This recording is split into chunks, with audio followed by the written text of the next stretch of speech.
Assalamu alaikum. It gives me great pleasure to welcome you to the 16th edition of School of Tomorrow events, Guardians of the Future, Shaping Tomorrow with Generative AI. The non-profit SOT event series was launched by Beacon House in 2000 to engage global communities in conversations that shape the future of schools and societies. I would like to thank Google for Education, the lead sponsor for SOT 2023, their partner Tech Valley, and our titanium sponsor UBL. Other key sponsors include My Backpack, MK Books, Allied Bank Limited, Habib Bank Limited, Wateen, and Interwood. We also thank our SOT supporters, including Paramount Books and Nestle Pure Life, who have contributed to this year's event. Moving on to our housekeeping instructions, please ensure your cell phones are silent. Please use the SOT app to scan the QR code for session Q&A and feedback. Share your thoughts on social media using the hashtags, that is, hashtag Guardians of the Future and hashtag SOT 2023. If you need assistance, our ushers are here to help you. For questions, please either use the flashcards provided by the ushers or the mobile app. The panel discussion will last for about 45 minutes, followed by 15 minutes for question and answer. The next session is on topic, From West to East, the tapestry of Pakistani fashion, and the moderator is Mr. Hamza Tarar. Mr. Hamza Tarar, a distinguished interior designer, is celebrated for his unmatched aesthetic sense. As the youngest in South Asia featured in Architectural Digest and Freuda Design magazine, he has collaborated with global giants like Fendi Casa. His pioneering role at Marina Home and Dolce Vita Home concept for Diamond Foam showcases his trailblazing design and innovation. Ladies and gentlemen, please give him a big hand. Good afternoon, everyone, and welcome to the SOT, the 16th edition of the SOT events, Guardians of the Future, Shaping Tomorrow with Generative AI. The topic of discussion today is From West to East, the tapestry of Pakistan fashion innovation. And we have some wonderful, wonderful people here today, all very distinguished designers with us. And so I think it's going to be a very interesting discussion. Let me introduce them one by one. Mr. Ali Zishan. Ali Zishan is truly a trailblazer in the fashion industry. His brand, Ali Zishan Theatre Studio, has been captivating audiences with his magnificent designs and storytelling approach since 2009. From breathtaking collections to extravagant fashion shows and socially responsible campaigns. Next, we have Mr. Salman Parekh, founder of Manto and storyteller. He is a psychology marketing enthusiast, a content creator, reader, and relentless learner at heart. Eternally curious and always trying to shape the world one experience at a time. Introducing Zara Shah Jahan, the visionary creative director of one of Pakistan's leading fashion brands, with a deep passion for culture and South Asian identity. She has revolutionized fashion campaigns in Pakistan by promoting local talent on par with international standards. Ms. Sana Yasser, founder, CEO of Suffuse by Sana Yasser, has been in the fashion industry for over 8 years and is one of the most successful fashion houses as far as couture is concerned. And making a lot of money. Good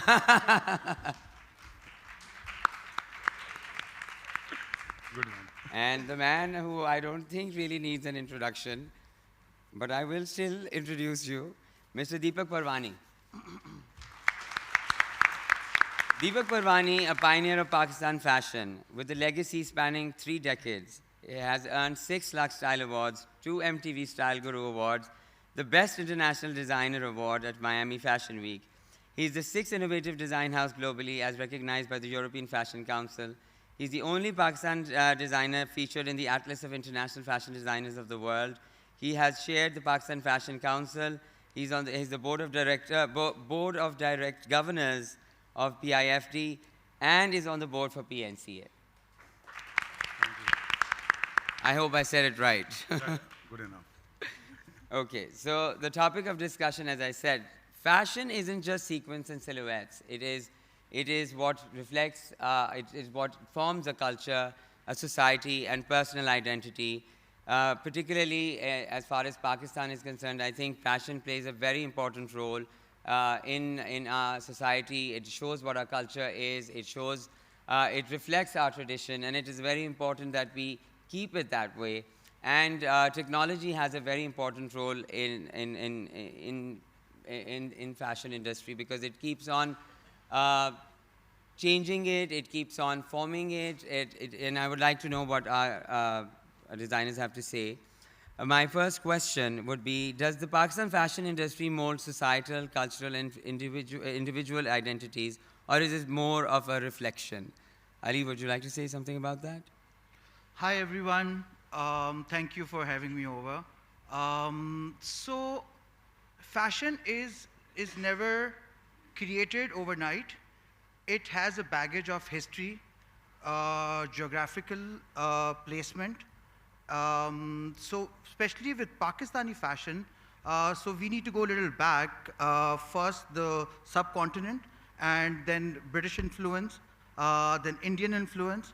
So after all of that, it has taken its own shape, and fashion is rather new in Pakistan. It's been 2 decades. It used to be a drawing room culture before that. Only upper echelon of the society had access to fashion. Now, because fashion has become so demographic that, and so accessible that now if there is a movement in fashion, it has a direct impact on a society. So there is an aha moment in fashion, in a show or in something, any designer have done something out of the box, you will start seeing that in films, dramas, and a girl going to school will be following that too. So yes, it has a major impact on the society in ideology. And fashion, not just the clothes, it's also an ideology. It's also a lifestyle. Like I would like to quote Zara Shah Jahan, like her shoots, they give you a mood, they give you a narrative. It does impact your So you're culture and basically society. saying that before it was, Yeah. before it was, the culture influenced fashion and now Yeah. fashion influences. But having said all of this, it is also yin to yang. So it has a reverse impact too, a cultural impact on fashion as well. So it's a full cycle. Like I would get inspired from a rose on a razai in Afghanistan or in Pakistan, in Quetta. That comes in my article, in my design, and that shapes a fashion. And we take a lot of inspiration from our local culture. So it's like a full circle. Okay, so it works both ways. You Yes. think. What do you think, Salman? So, hello. Yes, so definitely there's a massive element of identity, as you said. And the interesting thing about identity is that, fashion helps us celebrate individuality. For example, all of us here would be considered very well dressed, but we all have a certain sort of identity that now we have access to. And back in the day, because the medium where the cultures were influenced by were very limited. For example, there was only one TV channel that was out there, whether it's in Pakistan or US. So all the culture was also influenced in a very mass manner, where people would be wearing the same sort of things. However, now because there's so many different things and elements influencing different cultures, and obviously there's an element of national culture, but then there's very community-based cultures where we'd go and see that South Asian writers mostly wear kurtas without collars, right? So that's a part of their identity. And I think fashion in that way helps us find our belonging, what is it that we belong to, our community, and it creates a culture in its own. I feel like your brand, for example, it basically, like in Manto, you see all these writings and, from poetry.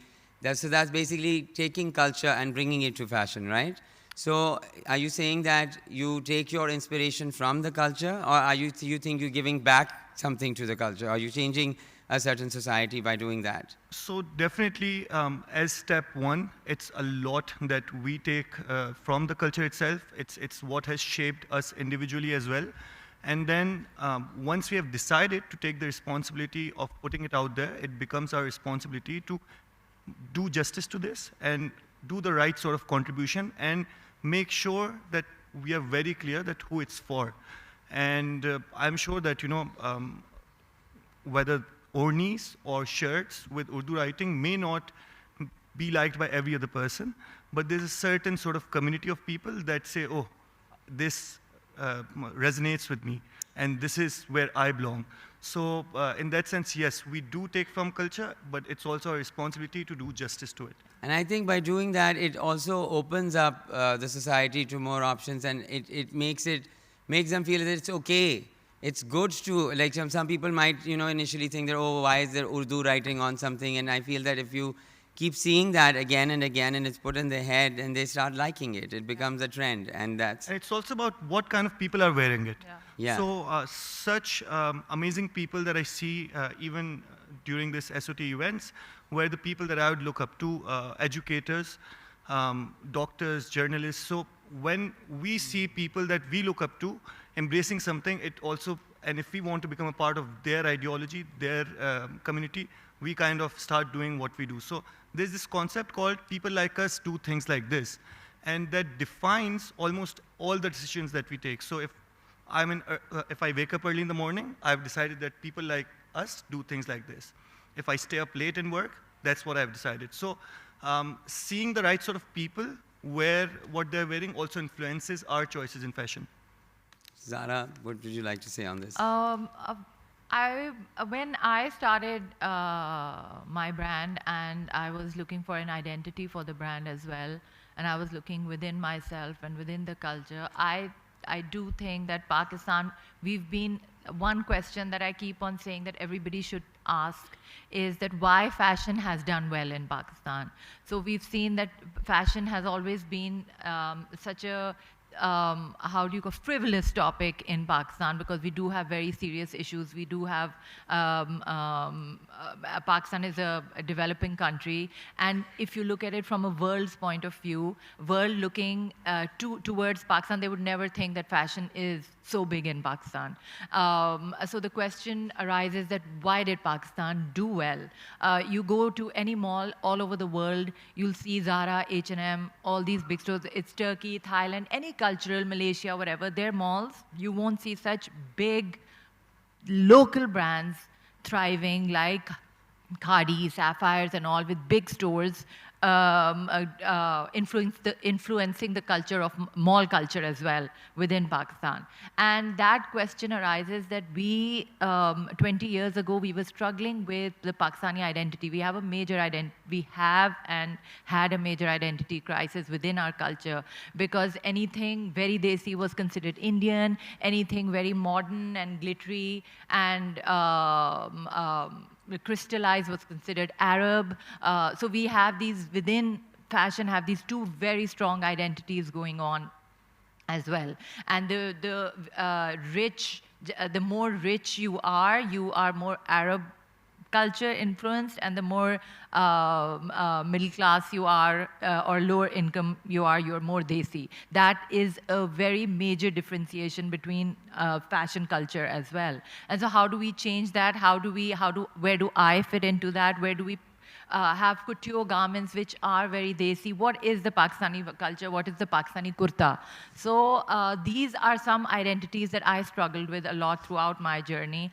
And eventually, I feel why I resonated with my clientele is because I decided I'm not going to fake it.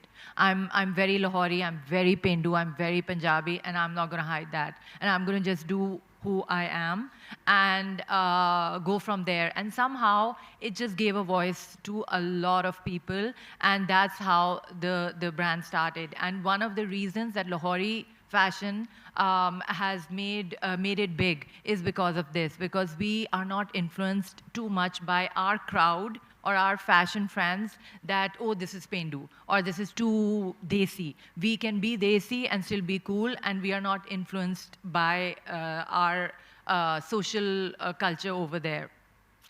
And that is why if you think made in Lahore, and you think made in Pakistan, you think somehow made in Pakistan hasn't done too well in the world. Like made in Pakistan, the identity of made in Pakistan doesn't resonate well with the world. You think bad culture of factories, you think bombs, you think terrorism, you think made in Pakistan. Its identity is not that amazing in the world. But somehow the Lahori fashion has been able to do made in Lahore very well. You say made in Lahore, you think Badshai Masjid, you think Lahore Fort, you think the culture, you think the dances, you think the color, you see Ali Zishans, you think my brand, and a lot of photographers and everything. And that has shaped a culture, that has put Lahore on a global culture platform because of this reason. Well, I feel that, when you said made in Pakistan and why it hasn't done really well abroad, well, you have to start from home.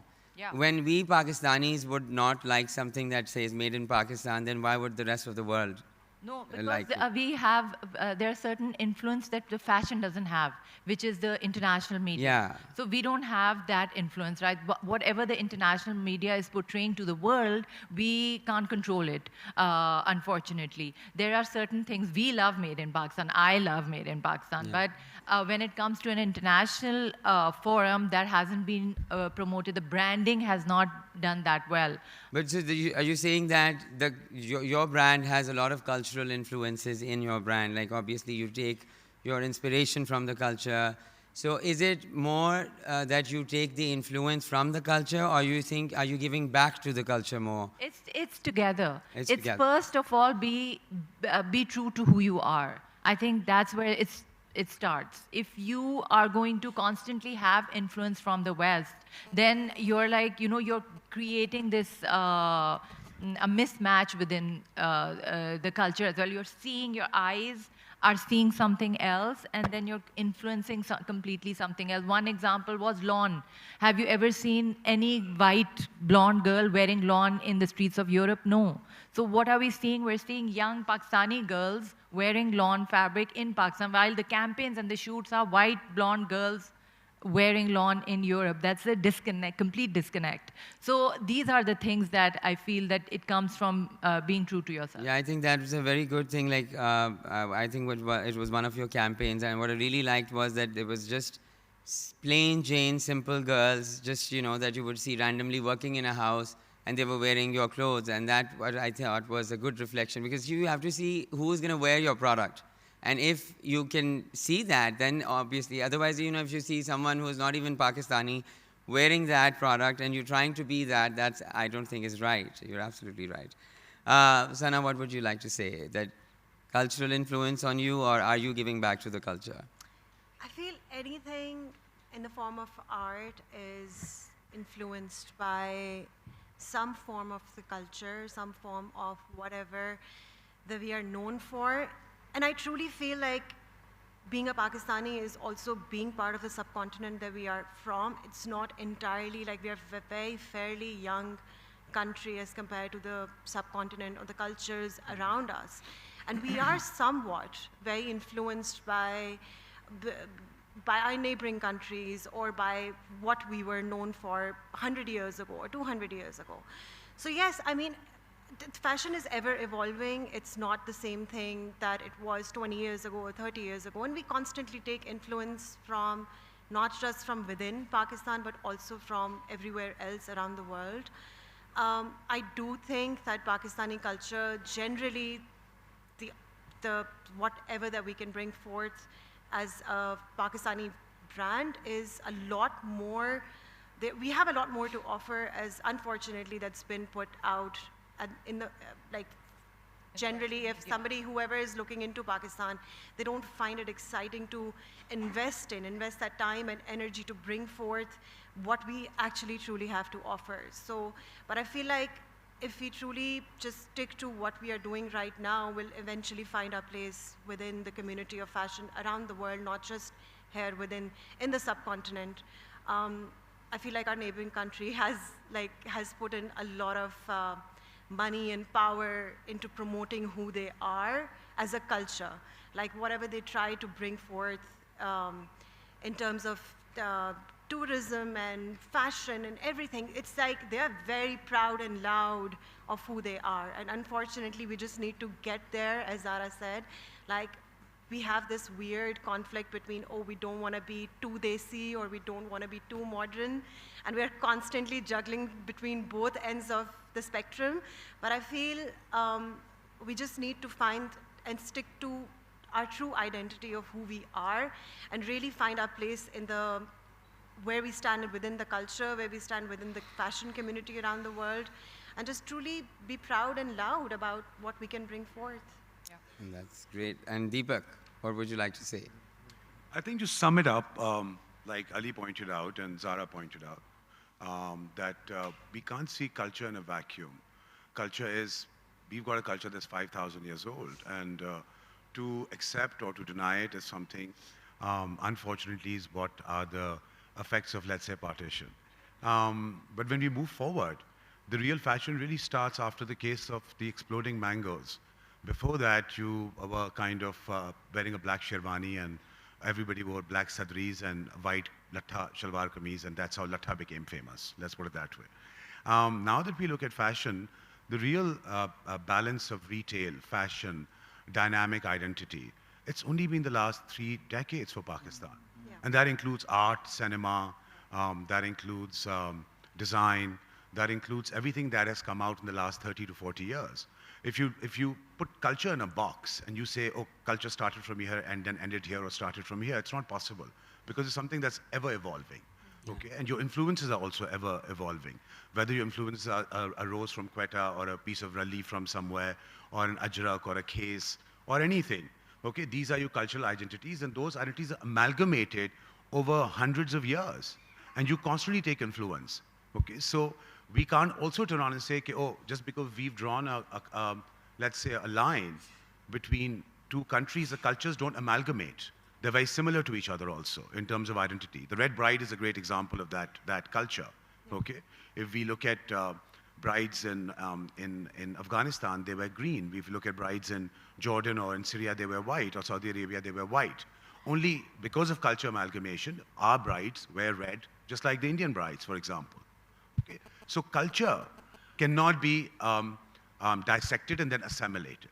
As far as the phenomena of Pakistani fashion is concerned, and like Zara said, it's an individual effort. That was one of the reasons that fashion councils were made, so that we could have a voice and a collective platform. So we could grow together and grow stronger as design, or as fashion designers or fashion retailers. Okay. The reason we have no voice abroad, I would say that the government has never taken Pakistani fashion seriously to put it on that map. When you compare it to other countries where they actually have chambers which only promote fashion, high design, value-added design, and many other things. So you take a collective force and you go forward, and that force gives an identity to your brand or to your country, which is Make in Pakistan or Made in Pakistan. Yeah. Okay. But do you think that, I'm sorry, I'm cutting you, but when you said that a collective force, that is that everyone has to get together to do something like that, but do you think in Pakistan that is a problem with, you know, separate councils instead of separate cities? No, I don't think so. I don't think there's a problem like that at all. When you look at, when you look at yourself on a global brand level, then you need that help anyways for the identity to change, because you actually have a very negative identity. And they're right, that there's no concept of people get really surprised that, oh my God, you are a fashion designer from Pakistan. Oh my God, you guys make this in Pakistan. Oh my God, you wear this in Pakistan. So these are collective questions that need to be answered for the positive image of the country globally. And you have to find a voice. For example, I'm not going to negate, but India's positive voice is Bollywood, and Bollywood is a great front for whatever India does, right? So what is your great front when you go out into that global platform? Bombs or, I don't know, negativity? Can I add something in it? I feel that it is, we do it a lot. Naturally, I do it as well. But I think this is a time where as Pakistanis, we need to, as entrepreneurs, businessmen, creative people, and artists, we need to stop comparing ourselves to India. No, I'm not comparing. This is not a comparison. Not you, just generally. No, no, this is not a I feel that we do comparison. it a lot. In a conversation of us being one of the best amongst, and we are better than or as good as Afghanistan, India, Bangladesh, all of them. And in a conversation which is about Pakistan, let's not bring India because I don't care what they do. We have to work on what we do and how we can promote ourselves how we can. I'm sorry to interrupt you, but I'm giving an example. Yeah. Every country has a platform or a voice that takes the rest of the country forward. Yeah. Okay? We need that. Someone has cinema, someone has art. French has something. The Americans have something. So everyone has a platform. That's what I'm trying to say.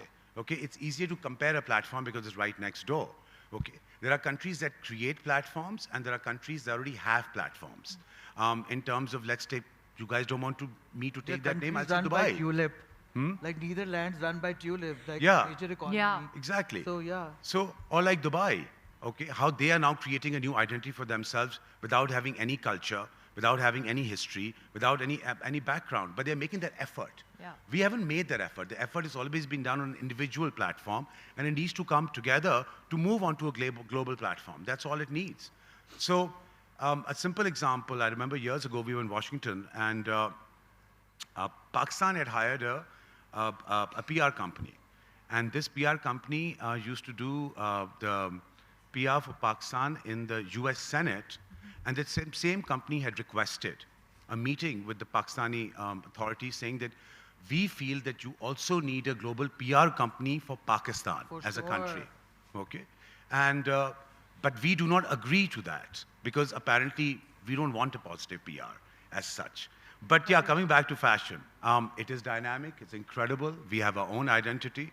Our designers done brilliantly well. They've all found their incredible voices. And collectively, those voices are very, very powerful. All they need is an audience like you. Well, Zara, on what you said earlier, when you said that, we're really not concerned about what's happening next door. But do you really think that our fashion is not inspired by what happens next door? Because I really feel that Bollywood and what we see every day, we are all inspired by that. Because our audience actually wants all that. I will tell you what. India has decided as a country, if you're going to take the neighboring country's name, that they don't want to, they want to negate the Muslim side of their identity, because they do have a very major, and the Muslim identity of India has influenced culture, movies, fashion, everything, but they have decided in this day and age that they don't want anything to do with it. So honestly speaking, we have taken that charge of the South Asian Muslim identity, and they are taking a lot of influence from us. I have seen Ali Zishan's clothes copied from very big designer. I think I sent a picture to you as well. Yeah. And our campaigns are being copied. Our campaigns are being copied. Our clothes are being copied. Our identity is being copied. Yes. Yes, that's up. No, it's just that they have a bigger voice. You know, Yes. they mount it with the Bollywood, with the song and the larger than life and their population. Their dynamics are very different. But as far as core talent is concerned, baby, we are fabulous. Yeah, I know. We have more talent than, obviously we are more talented, but we need to promote ourselves more than I guess. It's becoming about India, Pakistan.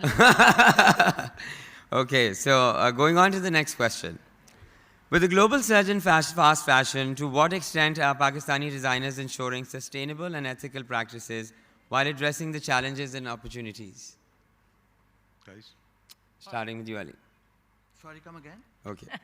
With the global surge in fast fashion, to what extent are Pakistani designers ensuring sustainable and ethical practices while addressing the challenges and opportunities?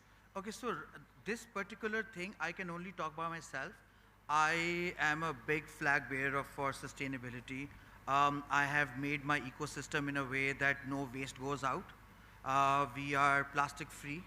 My house and my studio and my factory, as much as we can. Also, we are trying really hard to incorporate and replace those luxury fancy fabrics with our humble cotton. So that's eco-friendly. Then we are also promoting fair trade as much as we can. So these are the few aspects I'm looking into personally as an establishment also. Also, I'm trying to create awareness among clients to make right choices. That's also very important. What they choose to wear, that's also very important. We can do as much. They are other side of the coin, so they need to also be more responsible. So then collectively we can be a sustainable nation and sustainable fashion industry. So I believe that you need to give as much as take as there should be right balance. But do you think they listen? Do clients, would the clients want by cotton the joras? by the way, most of them are very mindful. Really? बहुत दफा fashion में आपको उनको dictate करना पड़ता है, उनको कभी खुद भी नहीं पता होता है. So and especially I'm very proud of our next young generation. They are very mindful of their decisions and what they wear. They're much smarter. So I'm very hopeful. No, that's great. Salman. So I believe with sustainability, there's two sides of coin. So there's an element of intent, and I'm sure that all of us would want to reduce waste. However, then there's some barriers that come with the operational limitations that unfortunately, because for us to be able to go in a certain way, there has to be the whole supply chain available for a sustainable line. And I think it's an effort that we need to put on many different fronts, from how the fabric is also created to how it's stitched, and between through all those particular things, the logistics and all those sort of things. So understanding all of those particular challenges, obviously there is a massive intent on our side, and wherever we can, we'd want to use those biodegradable materials, whether it's packaging, recycled plastic, whether, for example, we want to get rid of plastic. However, if we keep our products without those particular shoppers, in our environment there's dust, there's all those sort of things, and on that scale there's no alternate as such available. So in the long run, yes, we do have a responsibility to create an impact and influence the people responsible for these things to come up with more sustainable solutions. However, at the same time, within our control, whatever we can do, I think it's our duty to probably go through with that. I would like to add this, that I know that sustainability is a very trending topic right now, but honestly, the world's emission levels and where the oceans are right now have nothing to do with Pakistan. We hardly contribute anything in the pollution of the world. The bigger countries who have killed or are killing the earth, they need to talk about it. We need to create jobs. That's interesting. That's good. Sana. As Zara said, that this is something that is not just a conversation for Pakistan. It has to be taken part in a whole worldwide phenomenon, and how we can actually make sustainable products which end up being a lot more it's a lot more expensive as compared to what we can do otherwise. So it is a conversation that has to happen on a bigger level. I feel like the government also needs to sort of promote and help the industry into negating towards, help us get towards where maybe there are ways of sustainability that we can enforce in our current way of doing things, but we are not aware of that. So we would like, it's a constant learning process. Obviously, sustainability has to be the next step for anywhere any industry, not just in the fashion industry of Pakistan. But yeah, right now we are learning. We're seeing what. Yeah, we do have much bigger. Being sustainable can be expensive sometimes. So yeah, learning you how have to be sustainable, but also run a successful business, because at the end of the day, we are all running a business, and it has to make sense on a lot of levels. But yes, it's something that we cannot negate. Like, we have to learn through and to figure out how we can come up with ways to help within the future. Deepak? I think sustainable fashion and responsible fashion are two different things. Most of the waste that is created is by fast fashion. When you talk to designers or couturiers, we don't create so much waste. That waste is very minimized. We understand as how to get rid of that waste and how to create different things out of it. So the imprint is completely negligible. Now, if we take, let's take a pair of jeans, for example. Okay, each pair of jeans washing takes about 70 liters of water or something. Yeah. Okay, so when you have when you have fast fashion, which is like Zara or H&M or all these brands, that is where the real waste is created. Okay, Pakistan being the second largest importer of second-hand clothing in the world after Africa, okay, is actually a market that wears second-hand clothing. Okay, the clothing that is coming from all over the world is actually being used by people in Pakistan. So in a way, we are also not creating waste, but kind of like helping to reduce that waste moving forward. That's okay. So the next question, I'm going to move on to the next question. How is technology's role in wearable fashion influencing Pakistan's fashion landscape, and what doors might this open for the future? Ali? You know, with technology, I have like love and hate relation. It's like a toxic sweetheart I have. Because on one side, it's really helping us revolutionize our industry. So it's it's replacing manual labor. So efficiency is there. Digital, 3D printing, blah, blah, blah, blah, blah, blah, blah, virtual reality. But I still like mass up cutting my pattern. I still want, like, personally, I feel if one machine can work for 12 people, I'd rather kill the machine and give work to 12 people. This is what my ideal situation would be.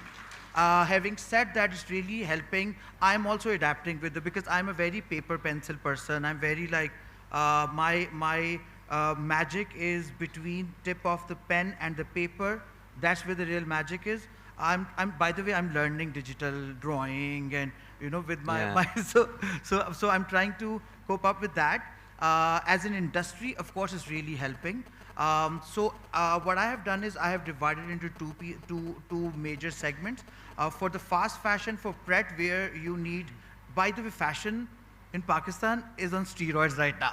So there's like one collection, second collection, third collection, fourth collection. There used to be times when it would be like one big collection summer, one big collection winter, right? Yeah. So to match that fast pace, we definitely need technology. We need help from there. But having said that, I would like to keep the old style of designing alive. My couture segment is all manual. There's no machine, as less as possible.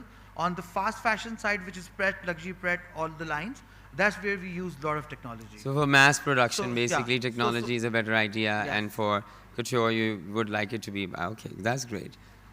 Salman. So I believe technology is just a tool, and it really depends. You don't have to use it where it does not resonate with your story.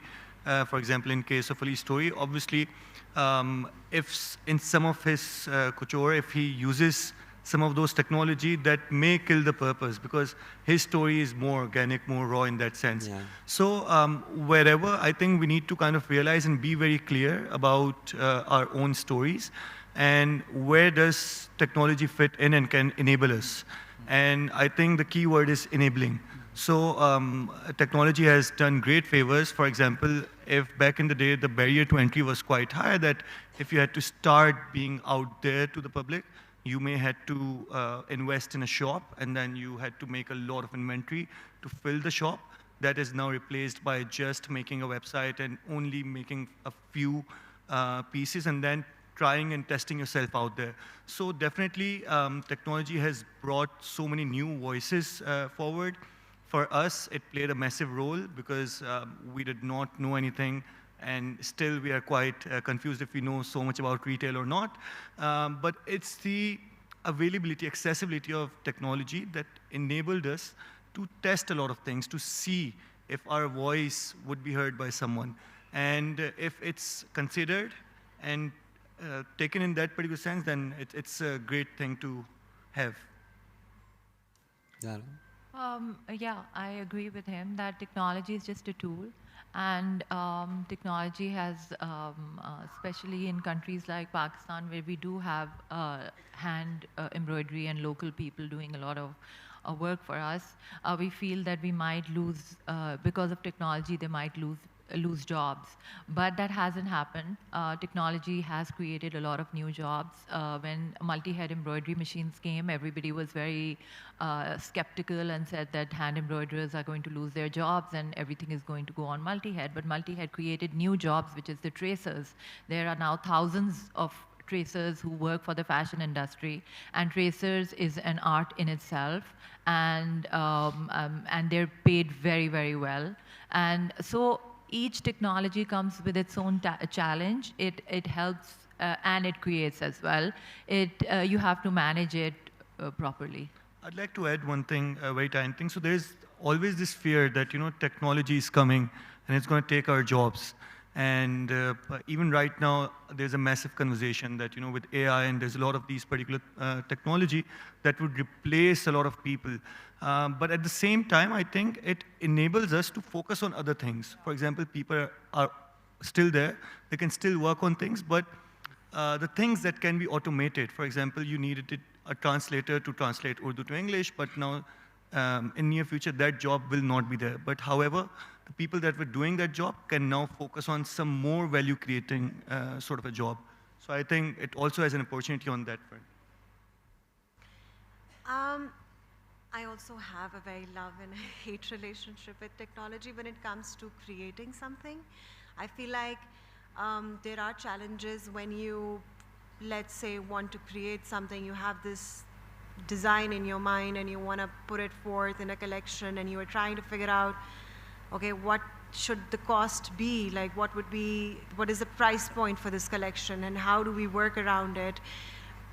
Obviously, technology and giving us those a little bit more handy ways of doing things in a way that we can cut cost tremendously, as it was maybe like 10, 12 years ago even. But the true essence of work and craftsmanship and the intimacy of doing things by hand, I don't think there is ever going to be a replacement for that. But yes, we, like 20 years ago or 30 years ago, even cell phones were not something that we were used to, or even the idea of carrying one phone with us 24/7. So we evolved, we learned from it, we are trying to figure out how to live with these changes that is happening left, right, and center and every day. And I think it is exciting where in terms of AI and in terms of fashion, like I have seen people creating images from AI, and like there is no photographer, there is no model, there are literally no clothes even. They're just creating images on a computer, and it looks as real as it can be. And it is kind of scary because we feel like the whole intimacy of creating something with like bunch of different minds, and it's not just us, it's my photographer as well, it's my model as well, it's someone who's doing the makeup, as small as doing someone's hair or setting the eyebrows or whatnot. Like I feel like I want to experience that, and I feel you, sister. Sorry? I feel you, sister, because we might go out of job. Yeah, I mean, I feel like I don't think AI is. No, it's not that. It's just the way of, yeah. No, it's also the way we are doing things, like the experience of it. Yeah. You know, in 10 years, in 15 years, maybe the younger generation would come along and just be like, oh, let's just create this image and sell it online, and we don't even have to make the product unless we have to sell it, you know? Like, I'm just giving you an idea. It's not, like, we don't know how it is actually going to translate in 10 years, 12 years, 15 years. We can only assume, and obviously, because we don't know anything yet, it is a little scary. We don't know how it is going to be, but I genuinely do hope so, that we don't lose our intimate touch that we give within the products that we make, we sell, and yeah, I think it's important to keep hold of that at least. I think technology is incredible. I think it's brought us this far. I remember buying my first computer when computers first came out, the Amiga, Apple. Okay, it used to be a small screen and there was a green dot that used to just run across. And what, in 50 years? Yeah. In 50 years, how far we've come that we've got our entire business on our phones. The entire communication, entire design, approvals, everything. I mean, we come from, when we started design, we come from the, what I call the pre-Photoshop era. So when you shoot with photographers, if it was a generous photographer, you got 3 rolls of film. If it was the Hasselblad format of photography, we got 2 rolls. Okay? जिसमें 12 तस्वीरें होती थी. You did your entire shoot in those, you cut them up, and you printed those pictures. And look at that era, maybe 3 decades ago, and look at the era now. And the convenience of technology, the reach of technology, the accessibility globally. Okay? Not just for us, but for our design, for our clients. Okay? And how we can actually sit there and take even orders from a client remotely from anywhere else instead of talking to them on a phone. So I think technology is a phenomenal way forward in terms of design, architecture, in terms of fashion. And that fallacy, yes, and in some, in many businesses, yes, it will replace humans where robotics are needed or AI is needed. But जो हाथ की बात है वो हाथ की बात है वो तो कभी change ही नहीं हो सकती. But then again, with you know, fleeting trends, consumer demands, and as you said, so many collections in a year, how does one keep their unique artistic voice? Like, do you think designers can do that, or is it going to be repetitive, or, you know, Not how really. does that work? You keep on doing it. I mean, take an example of Pakistani fashion. You're probably taking out about 12 to 14 collections in a year. It's every 6 weeks that you now take out a collection.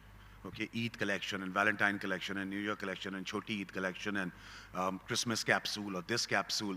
Okay, Black Friday, White Friday. It just goes on and on and on. You keep on doing it, and that's what designers really, really are. But you think that you can retain your artistic values and like your look, and like how many times can you do the same I think thing? if you have your own individual voice, Yeah. that voice speaks through your design, then sky is the limit. I mean, nobody can really stop you from becoming redundant. To say that, oh, technology will make us redundant, no, because the thought of the original design will still come from you. The technology will only process it. Okay? And that's how it's going to be. In today's day and age, when we work with print design, when we work with digital print design, it's just so much more easier to look at everything on the computer and just approve it. Instead of waiting for the karigar to bring the screen back, take the screen, bring the screen back again, fix the color, take the screen back again, do color matchings. Now everything is done in 24 hours and you're done. You moved on to the next collection while the team is already working on it. Okay, so I think we should move to the question and answer session. We have a first question. Who is influencing whom? The influencers, the fashion bloggers, or the international market? Who is influencing whom? So I personally feel that, you know, there is definitely an element of designs being influenced by what's going on. However, primarily, it becomes a designer's voice that eventually they're playing with uncertainty and they're like, oh, is this going to work or not? And a prime example is, for example, Rasta, where it's gone global. And I don't think those designs were influenced by any other person, but rather his own imaginations on that front end. But once obviously it's out there, his work is probably now influencing other sort of people to see, oh, this seems so interesting and it's inspiring and maybe this is something that we should try. So yes, definitely there's an element of influence, and obviously if a work is created very well, then people would want to wear it, influencers would want to wear it, and then that would have a yin-yang sort of an impact. So, but you think there's this transformation from the west to the east that's happening? I mean, although you say that, you know, we've all been influenced from our own country, but there is obviously a transformation from west to east. Do you think that's threatening to our society in any way? Because I don't believe there has been.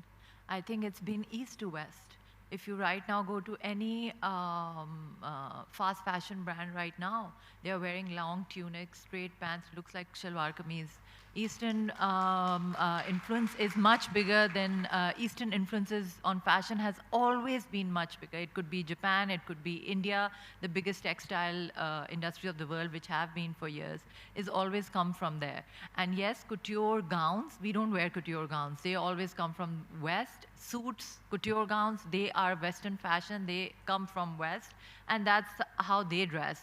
And yes, if any brand wants to make couture gowns, they will always take some level of influence from French and Western influences. But other than that, our local fashion is very local and is not influenced by the West. I think to say that we inspire them or they inspire us, fashion is now a global thing. Yeah. Everyone inspires everyone. Yeah. So the earlier question also, when you say bloggers or fashion writers or journalists, everyone feeds off each other pretty much. Okay. Yes. You have the bottom feeders and then you have the upper feeders. But as far as fashion is concerned, that's how the cycle is. And if one doesn't feed off the other, the cycle doesn't move forward, because that's how influences are also. But can I add one thing? Why I was saying this was, Deepak, is that somehow Pakistan, India are the only two countries left who wear their local clothing in fast fashion. The rest of the world has gone to wear Western clothing because they don't like the way Pakistan is actually is still bigger, like 80 to 90% of our women. But aren't we now seeing brands that are making East and West in Pakistan? Pakistan? Yeah, they make it. Yeah. But in fact, the 90% of our women in daily wear still wear local clothing. Obviously. But that's nowhere else in the world. It's exclusive to Pakistan, which is an amazing thing that we need to talk about. That's why our fast fashion brands do so well. The rest of the world in daily wear, they've all gone to Western. So of course, when you are making Syria, Morocco, Jordan, they wear their local clothes. Not in every day. They wear abayas on top of it, but they wear Western clothes. Oh, because the influence is the Western. Yeah, okay. Ali, you had to say something?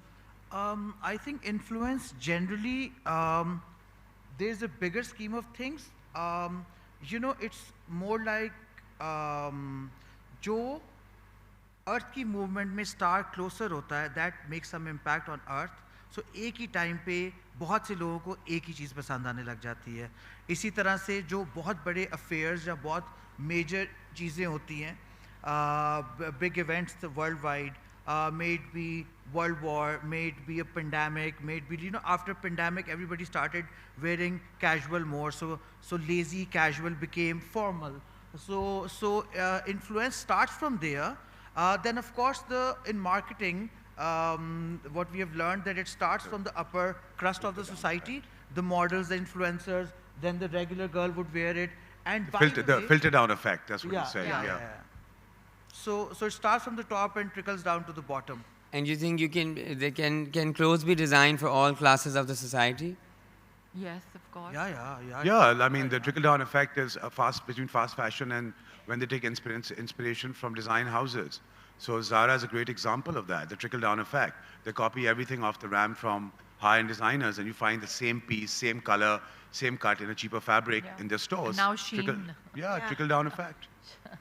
Shein has taken over. What steps are you taking to bring in Pakistan culture to international platforms? Would you like to? Who would I like play Noor Jahan songs on my runway. That we also, oh, yes.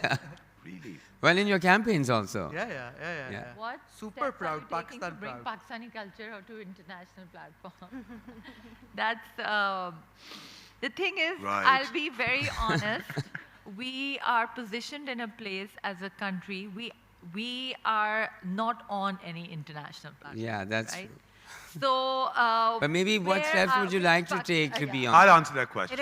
It is also a very personal. Yeah. I feel like that whatever each brand or Individual. Individual. It's an individual Yeah. platform. What we said earlier, that platform needs to be created for the Pakistani fashion to move forward. For that, as a collective. you have the Trade Development Authority of Pakistan, you have Texport, stuff like that, but it's more focused on the domestic market as opposed to the global markets. In the past, we have taken exhibitions to India, to England, to Norway, to many other places through the government. But again, it's been catered to the local communities or local Pakistanis who live there. So the fashion that was focused on was that the buyers would be local as opposed to international. As, as designers, when we go abroad doing fashion weeks, let's say, international fashion weeks, that is the only time we try to take the Pakistani voice or our culture, or our identity, to put on that global platform in terms of how we look at fashion to present. Other than that, this is an exercise that needs to be done collectively for Pakistan's voice to move forward globally. Absolutely. Well, with that, I think we'd Absolutely. like to end this session. Thank you to all the designers who were here to discuss this topic with us, and thank you. Thank you. Thank you. Thank you. Thank you.